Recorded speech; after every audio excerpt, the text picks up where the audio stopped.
आणि आता पाहूयात महाफास्ट न्यूज 100।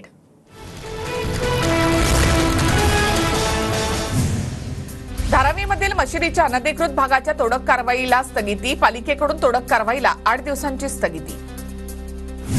धारावीमधील जमावानं बीएमसीच्या वाहनाची तोडफोड केल्याची माहिती, तणावानंतर पोलीस बंदोबस्त वाढवला।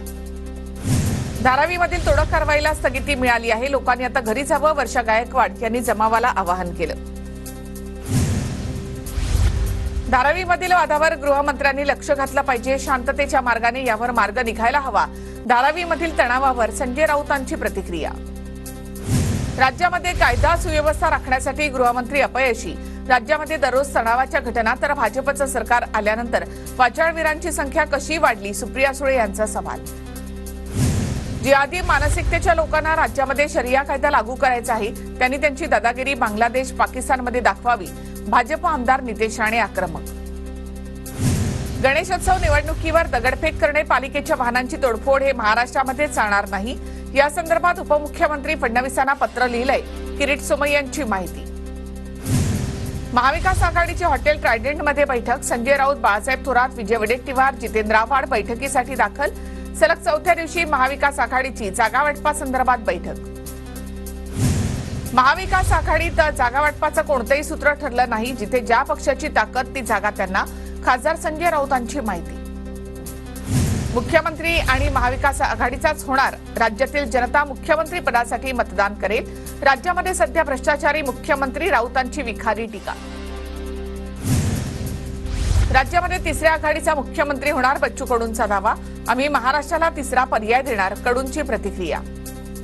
संजय राऊत म्हणजे शिवसेनेचं आकाशवाणी केंद्र, बच्चू कडूंची टीका। तर दिल्लीमध्ये तिसऱ्या आघाडीचं सरकार आहे, महाराष्ट्र संजय राऊतांची जहांगीरदारी नाही, राऊतांच्या टीकेला कडून उत्तर। मित्र बनून मानेवर सुरी लावण्याचं काम भाजपने शिंदेंसोबत केलं, भाजपच्या हस्तक्षेपामुळे शिंदे गटाचे 4 खासदार पराभूत। आमदार बच्चू कडूंचा भाजपवर जोरदार हल्लाबोल। आम्ही मुंबईमध्ये स्वच्छता मोहीम राबवली, काहींनी मुंबईची तिजोरी साफ केली, मुख्यमंत्री शिंदेंचा उद्धव ठाकरे यांना टोला। आम्ही सर्व 10 जागा जिंकणार हे समजतात, सिनेट निवडणूक पुढे ढकलली, जिथे पैशांची ताकद असते तिथे सत्ताधारी निवडणुका लढवत आहेत। मुंबई विद्यापीठ पालिकेला निवडणुका घेण्याची सरकारकडे हिंमत नाही, राऊतांचा हल्लाबोल। अजितदादा गटाच्या दिलीप वाघ यांच्याकडून जयंत पाटलांची भेट, दिलीप वाघ पाचोरा भडगावचे माजी आमदार, पाचोरा भडगावसाठी पवार गटाकडून संधी मिळेल यासाठी मी आशावादी। जयंत पाटलांच्या भेटीनंतर दिलीप वाघ यांची प्रतिक्रिया। लाडकी बहीण योजनेला अजित पवारांकडून फायनान्स, लाडकी बहीण तिघांच्या डोक्यातून आलेली योजना, भाजपचे मंत्री सुरेश खाडे यांचं वक्तव्य। महाविकास आघाडीची जवळपास 80% जागा वाटपावर चर्चा पूर्ण, विदर्भ सोडून उर्वरित जागा वाटपावर चर्चा पूर्ण, 120 ते 130 जागांवर सहमती झाल्याची सूत्रांची माहिती। महायुतीची 70 ते 80% जागा वाटपासंदर्भात चर्चा पूर्ण, उरलेलं जागा वाटप सुद्धा लवकरच होईल। अमित शहांचा दौरा आणि जागा वाटप याचा संबंध नाही, चंद्रशेखर बावनकुळेंची माहिती।